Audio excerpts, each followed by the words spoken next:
We do it on back, backyard, half jar ribs on the rack, back road running, getting dirty on the track, backwoods gunning, hitting birdies on the back. Everywhere we go to the back, our backyard bar, serving jars for the bad. Y'all know the moon with the tailgate back in the back of the saloon where the jukebox sat.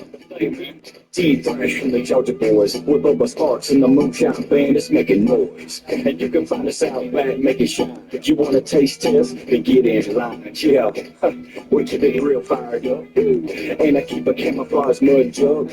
Some folks want to hate on us, but we can take it out back if you want some. Back road ride with the handbag, drink in my lap in a brown paper sack. My cell phone won't get no service. I'm cool, but city folks get nervous, cause they ain't never been out here. No street lights, and we eat deer. I'm either in the backyard or the backwoods, and I'm living good.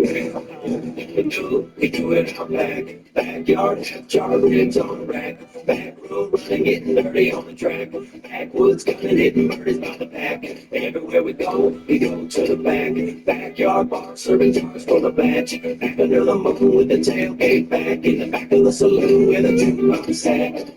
Drama boy, here he is, and he's bugging on the track. We ain't talking big snakes, we're talking out back. No, we're talking clotheslines and some beat up car. Yeah, we're talking tall pines and a knee-high yard. Yeah, we're talking all the things you can find out back. Grandmama's old swing and a shotgun rack. Got the fire pit staying, little bottle of Jack. Brother K got drunk and made a whip go crack. Fat tar and C-Hub started shooting it up. And the moonshine band that's never given a what. T-Thrash in the back with a truck out Jack. Drama boy, we're all country when we kick it out. I'm all about a beer, yeah, I'm all about. With Epstein exerting complete control over their lives, communication with the outside world was tightly controlled, leaving the victims isolated and trapped. The Attorney General of the Virgin Islands, Denise George, emphasized the power dynamics at play, stating that the victims had no means of escape. Epstein's ownership of the entire island made it impossible for a child or young woman to break free and seek help from the nearest police station. Epstein's meticulous record-keeping further exposes the calculated nature of his crimes. He maintained a computerized list of underage girls in or near the Virgin Islands who could potentially be brought to the island, perpetuating the cycle of abuse. The survivors of Epstein's horrors were essentially trapped on the island with no means of escape.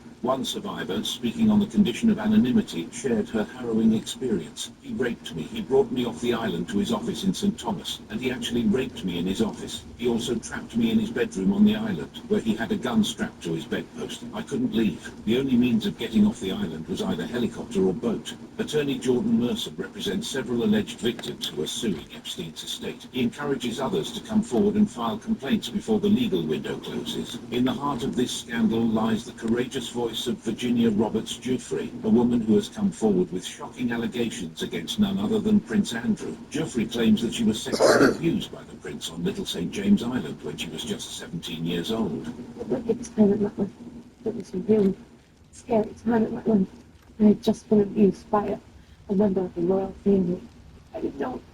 These allegations have sent shockwaves through the world, challenging the very foundations of the British royal family. Prince Andrew, however, unequivocally denies these allegations, vehemently maintaining his innocence cannot be ignored. They have sparked a legal battle that has captivated the public's attention for years. The protracted legal case finally came to a surprising conclusion on February 15th, when Prince Andrew and Virginia Roberts-Giuffre settled. The details of the settlement remain confidential, leaving many questions unanswered. However, the fact that a settlement was reached speaks volumes about the gravity of the allegations and the desire for resolution on both sides. The lawsuit settlement not only marks the end of a legal battle, but also signifies a turning point in the narrative surrounding Prince Andrew and his connection to Jeffrey Epstein. It raises important questions about accountability, justice, and the power dynamics that allowed such abuses to occur. The shocking allegations surrounding Little St. James Island came to light during the trial of Ghislaine Maxwell, Epstein's longtime associate. Maxwell was convicted of 5 sex trafficking charges and sentenced to 20 years behind bars. Her trial shed further light on the extent of the criminal activities that occurred on the island. The shocking truth is that Little St. James Island was just one piece of a much larger puzzle. Epstein's criminal activities spanned the globe, with a worldwide network of private flights transporting sex trafficking victims to various destinations. London, Paris, Tangier, Grenada, St. Louis, Palm Beach, Atlantic City and beyond became the stages for these unimaginable crimes.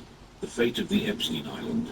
The authorities had made many attempts to uncover the truth behind the mysterious activities taking place on Little St. James. As a registered sex offender, Jeffrey Epstein was required to re-register every year, and officials did make an effort to visit the island in 2018 to verify his address. However, what they encountered was a web of secrecy and resistance. Epstein refused the officer's entry at the dock, boldly claiming that it was his front door. Instead, he insisted on meeting them in his office on the nearby island of St. Thomas. This unusual demand immediately raised suspicions and added to the air of mystery surrounding the billionaire's private paradise. To further complicate matters, Epstein had his employees sign confidentiality agreements that prohibited them from speaking to law enforcement. These agreements not only silenced potential witnesses, but also required them to report any inquiries to Epstein himself. This level of control and manipulation made it incredibly challenging for the authorities to gather evidence and conduct a thorough investigation. The Attorney General's complaint sheds light on the unique challenges faced by law enforcement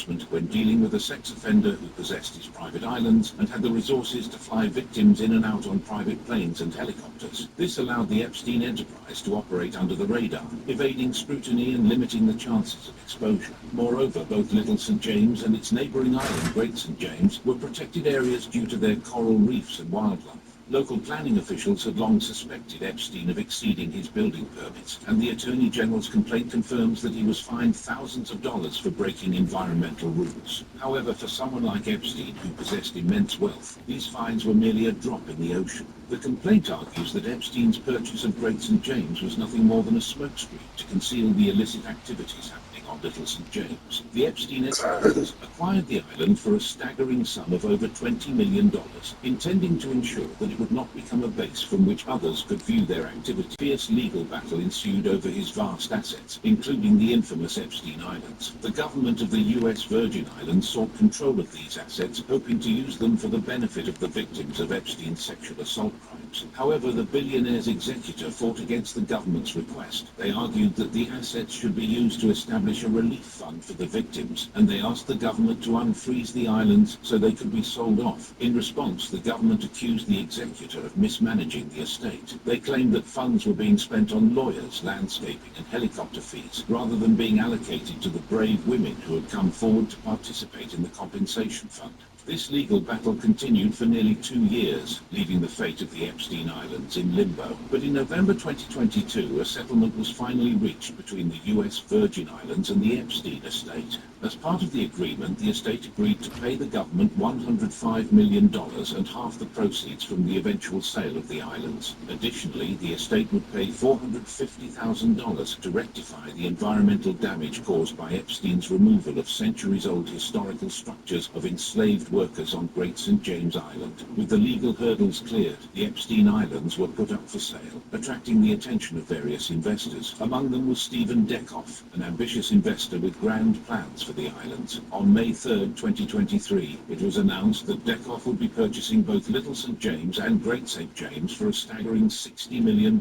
This purchase price was significantly lower than the original asking price of $125 million, reflecting the tarnished reputation and controversial history associated with the islands. Deckhoff's vision for the Epstein Islands is nothing short of extraordinary. How God guided them when they were banished. This story begins once Adam and Eve got married. To sanctify their union, God sent angels bearing gifts for Adam and Eve's wedding. The angel instructed Adam, "Take the gold and give it to me as a wedding gift to betrothal, and give us some flowers and presents. Thou shalt one flesh." Adam followed the angel's guidance, giving Eve the gifts and praying with her for 40 days and nights. Then they consummated their marriage. Eve became pregnant, and they continued their lives until she approached 9 months.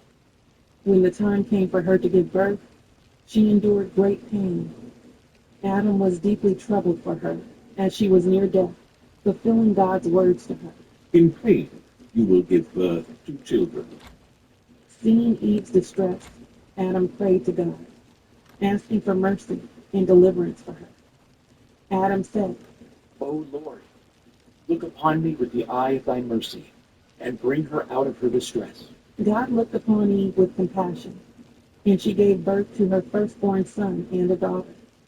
The son was named Cain, meaning hater, because he hated his sister in their mother's womb. The daughter was named Luluwa, meaning beautiful, because she was more beautiful than her mother. When Cain and his sister were 40 days old, Adam said to Eve, "We will make an offering and offer it up on behalf of the children." and Eve agreed. We will make one offering for the firstborn son, and afterwards we shall make one for the daughter. Adam prepared an offering, and he and Eve offered it up for their children. Bringing up at Adam's offering for Cain. When Luluwa was 80 days old, another offering was prepared for God and accepted. After the children had stopped breastfeeding, Eve conceived again, and when her time came, she gave birth to another son and daughter. They named the son Abel and the daughter Aklia. After 40 days, Adam made an offering for Abel, and after 80 days, he made another offering for Aklia, just as he had done before for Cain and Luluwa. As Cain and Abel grew older, Cain became stubborn and asserted dominance over his younger brother. He often stayed behind when his father made offerings, refusing to join in worship. On the other hand, Abel, the golden child, had a gentle heart and obediently followed his father and mother. He loved making offerings and often persuaded his parents to do so. He prayed and fasted diligently. One day, Abel noticed the golden rod, incense, and myrrh in the cave of treasures and asked his parents about them. For those who don't know, these gifts were from God, and we will dive into this story another day. Now Adam, seeing his son's curiosity, recounted their journey and the works of God, including their fall from grace. That night,